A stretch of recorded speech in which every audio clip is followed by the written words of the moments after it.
Assalamualaikum warahmatullahi wabarakatuh. Selamat pagi anak-anak. Alhamdulillah hari ini kita melanjutkan kembali materi kita tentang peluang.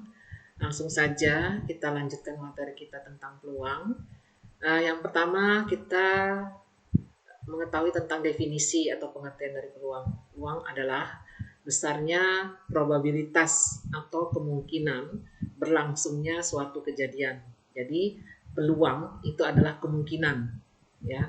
Dan konsep dasar pada saat kita mengerjakan peluang ini adalah melakukan percobaan, ya. Lanjut di dalam peluang itu intinya itu harus ada ruang sampel dan titik sampel. Ruang sampel yaitu himpunan semua kemungkinan hasil yang didapatkan dari suatu percobaan. Jadi seluruhnya, seluruh data itu disebut dengan ruang sampel. Kemudian titik sampel adalah bagian dari apa? Bagian dari ruang sampel. Jadi kalau misalnya sebuah kelas itu terdiri dari 25 anak, maka ruang sampel adalah 25. Tapi kalau diminta titik sampelnya hanya putranya saja, dari 25 siswa itu mungkin terdapat jumlah putranya ada 12 orang. Maka 12 orang itu adalah titik sampel. Jadi titik sampel itu hanya bagian dari ruang sampel. Lanjut, kita masuk pada rumus yang kita gunakan pada saat kita mengerjakan soal peluang. Untuk menentukan peluang kejadian harus membandingkan banyaknya kejadian A dan banyaknya keluaran pada ruang sampel. Jadi di sini ada rumus PA. Jadi kalau dibaca P ini adalah peluang, A ini adalah kejadian A. Jadi peluang kejadian A itu sama dengan kejadian A, NA itu sama dengan kejadian A per disebut dengan tadi membandingkan, berarti per apa? Per ruang sampelnya, NS-nya. Jadi NS ini adalah ruang sampel, kemudian NA ini adalah kejadiannya atau kita anggaplah titik sampelnya, ya. Nah, di sini ada keterangannya. PA adalah peluang kejadian A, NA adalah titik sampel kejadian A, kemudian NS adalah ruang sampel kejadian A. Jadi yang harus kalian ingat pada saat mengerjakan peluang hanya ini saja. Lanjut, kita coba ada contoh-contoh soal. Di sini ada contoh soal, dari seperangkat kartu bridge akan diambil satu kartu secara acak. Tentukan ruang sampel. Yang diminta adalah ruang sampel saja. Yang diminta ruang sampel, bukan peluang. Karena yang diminta ruang sampel berarti jumlah seluruh kartu bridge. Jumlah seluruh kartu bridge. Di situ pada kartu bridge, di sini kita bisa lihat ada 4 jenis kartu bridge. Yang pertama itu adalah hati, kemudian ada wajik, ya. Ini ada wajik, kemudian ada sekop, kemudian ini ada keriting. Nah, masing-masing jenis ini terdiri dari 13. Jadi 4 jenis kartu dikali 13 sama dengan 52 kartu. 52 kartu ini adalah ruang sampel dari kartu bridge, ya. Lanjut, ada contoh soal, ini kita masuk pada contoh peluang. Yang pertama, dari seperangkat kartu bridge akan diambil kartu merah bernomor 10. Jadi dia minta kartu merah yang bernomor 10. Tentukan peluang terambilnya kartu merah bernomor 10. Nah, ini yang ditanya sekarang peluang. Karena yang ditanya peluang, maka kita menggunakan rumus peluang. Rumus peluang kita adalah PA atau peluang kejadian A sama dengan NA per NS, ya. Nah, kita harus menentukan dulu NA-nya berapa, NS-nya berapa. Yang paling mudah kita ketahui adalah NS. NS ini adalah ruang sampel. Ruang sampel dari kartu bridge adalah 52. Ya, yang tadi itu ya sudah Ibu jelaskan di depan tadi, ruang sampel kartu bridge itu 52. Kemudian di sini yang diminta adalah terambilnya kartu merah bernomor 10. Jadi kartu merah itu ada hanya 2 jenis. Jenisnya yang satunya wajik, yang satunya hati, ya.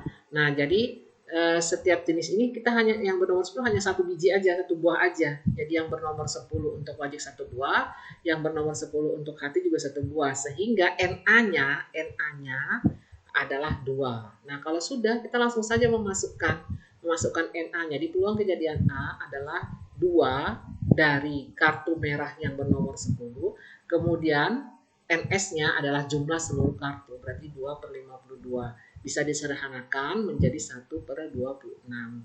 Jadi peluang terambilnya kartu merah bernomor 10 adalah 1/26. Ya, itu contoh yang paling mudah dari sebuah kartu bridge. Lanjut lagi. Nah, di sini ada soal yang kedua. Oh, maaf, ini sama yang tadi ya. Ada dua file di sini, ada dua slide yang ibu gunakan untuk soal yang pertama tadi. Kita lanjut yang soal yang kedua saja. Soal yang kedua adalah pada pelemparan dua dadu setimbang bersamaan, misal K adalah kejadian muncul jumlah mata dadu sama dengan 6. Jadi jumlah mata dadunya adalah 6. Tentukan peluang kejadian muncul jumlah mata dadu sama dengan 6 atau kejadian K. Nah, tadi di depan kita menggunakan peluang kejadian A. Nah, sekarang kita tidak menggunakan peluang kejadian A, kita ganti A-nya menjadi K. Ya, jadi di sini peluang kejadian K itu sama dengan NK per NS. Jadi yang berubah di sini adalah kejadiannya. NS tidak boleh jadi K. Kenapa? Karena NS adalah ruang sampel. Nah, kita lihat dulu. Di sini dikatakan ada dua buah dadu.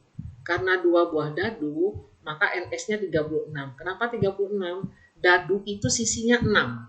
Karena dadu itu sisinya 6, maka kita tulis 6. Kemudian jumlah dadunya ada 2, berarti 6 pangkat 2. 6 pangkat 2 hasilnya 36. Jadi ingat ya, karena dia dadu itu sisinya ada 6.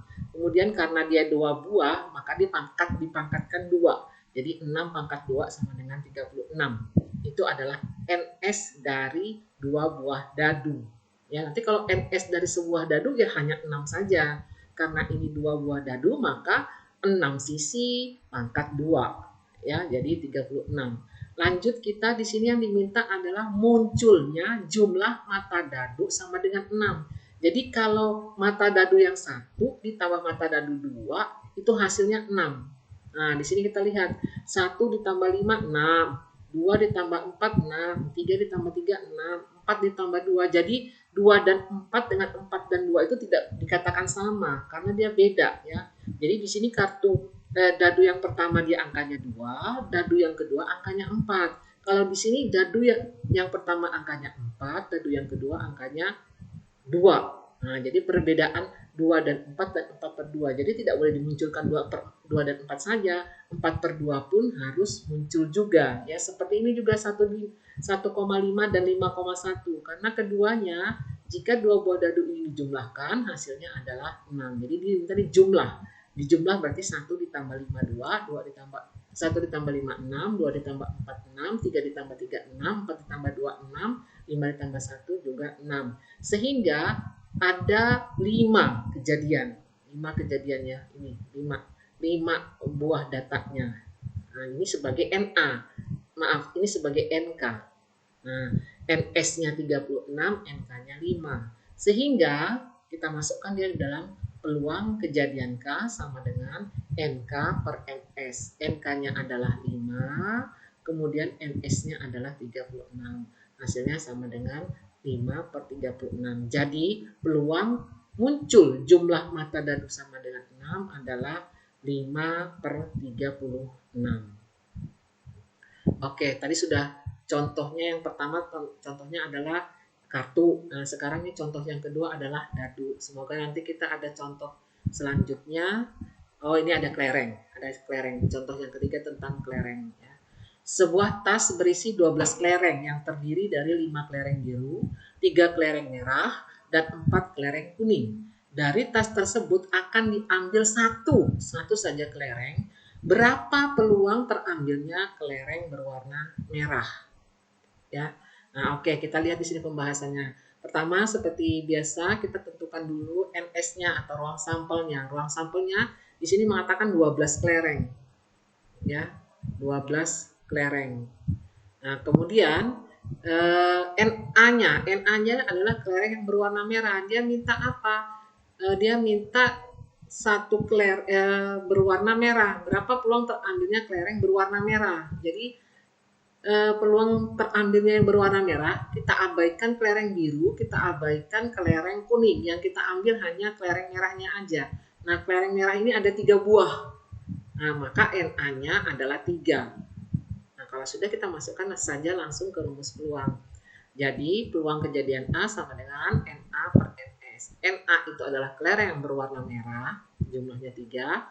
Kemudian Ns itu jumlah seluruh kelereng yang berada dalam tas, yaitu 12. Jadi 3 per 12. Karena angka ini masih bisa disederhanakan, maka kita sederhanakan menjadi 1 per 4. Sehingga peluang terambilnya kelereng warna merah adalah 1 per 4. Lanjut lagi, soal yang terakhir ya tentang koin. Nah, jadi sudah lengkap contoh-contohnya, ada koin, ada kartu, ada dadu, ada koin ya. Nah, di sini kita lihat contoh-contohnya sederhana saja, kita menggunakan logika kita, kemudian kita menggunakan rumus dari peluang, yaitu ruang sampel dan titik sampel ya. Perbandingan ruang sampel dan titik sampel. Nah, di sini nomor 4, 2 buah koin dilempar bersama-sama. Lalu tentukan peluang muncul dari keduanya angka. Jadi pada koin yang pertama dia angka, pada koin yang kedua juga dia angka. Dia minta peluangnya ada berapa. Nah, kita buat di sini pembahasannya. Diketahui NS-nya. NS-nya adalah 2 koin seperti tadi. Pada saat kita menghitung ruang sampel pada dadu, kita lihat sisinya. Dadu itu sisinya 6. Nah, kita lihat juga nih, koin itu sisinya 2, angka dan gambar. Nah, karena dia ada sisinya ada 2, kemudian jumlah koinnya ada 2, maka 2 pangkat 2. Jadi bukan dikali 2 dikali 2, tidak seperti itu, tapi 2 pangkat 2. Beda, bentuk pangkat itu adalah perkalian berulang. Sementara kalau perkalian saja. Jadi ini untuk mencari ruang sampel, jika bendanya itu lebih dari 1, maka kita pangkatkan dianya dengan jumlah berapa banyak bendanya. Jadi kalau yang di sini ini sisinya sebagai bilangan pokoknya ya. Kalau kalian sudah belajar tentang bentuk pangkat itu, maka tahu bilangan pokoknya. Bilangan pokoknya di sini ada sisinya, kemudian jumlah koin atau dadunya itu kita jadikan pangkat, sehingga ruang sampel itu sama dengan 2 pangkat 2 sama dengan 4. Terdiri dari apa saja? Ini ada ibu buat di sini, angka gambar, angka-angka, gambar angka, dan gambar-gambar. Ini kalau kita uraikan, bisa juga kita buat tabel seperti tabel ini. Jadi yang di sini adalah koin yang pertama, kemudian yang di sebelah sini adalah koin yang kedua, ya. Nah, kita lihat di sini angka, koin yang pertama angka, koin yang kedua angka, berarti A, A. Kemudian koin yang pertama angka, koin yang kedua G, maka hasilnya adalah angka dengan gambar. Kemudian koin yang pertama gambar, koin yang kedua angka, maka dia menjadi gambar dengan angka. Kemudian koin yang pertama gambar, koin yang kedua gambar, maka hasilnya adalah gambar dengan gambar. Ini kalau ibu jabarkan dengan menggunakan tabel. Jadi yang di sebelah sini adalah koin yang pertama, yang di sebelah sini adalah koin yang kedua, sehingga hasilnya ruang sampelnya adalah yang ini. Ya. Nah, sekarang yang diminta apa? Yang diminta adalah keduanya angka. Karena keduanya angka, hanya ada satu aja. Nih, A, A ya, angka dan angka. Sehingga Na-nya hanya ada 1. Setelahnya kita masukkan dia ke dalam rumus peluang dengan rumus Na per Ns. Masukkan Na-nya adalah 1, kemudian Ns-nya adalah 4. Sehingga peluang terambilnya kelereng warna merah adalah 1 per 4. Oke, semoga hari ini materi yang Ibu berikan bisa dipahami. Kurang lebihnya Ibu minta maaf. Tetap semangat, jaga kesehatan, patuhi protokol kesehatan, mengerjakan tugas tepat waktu. Ya, Ibu akhiri. Assalamualaikum warahmatullahi wabarakatuh.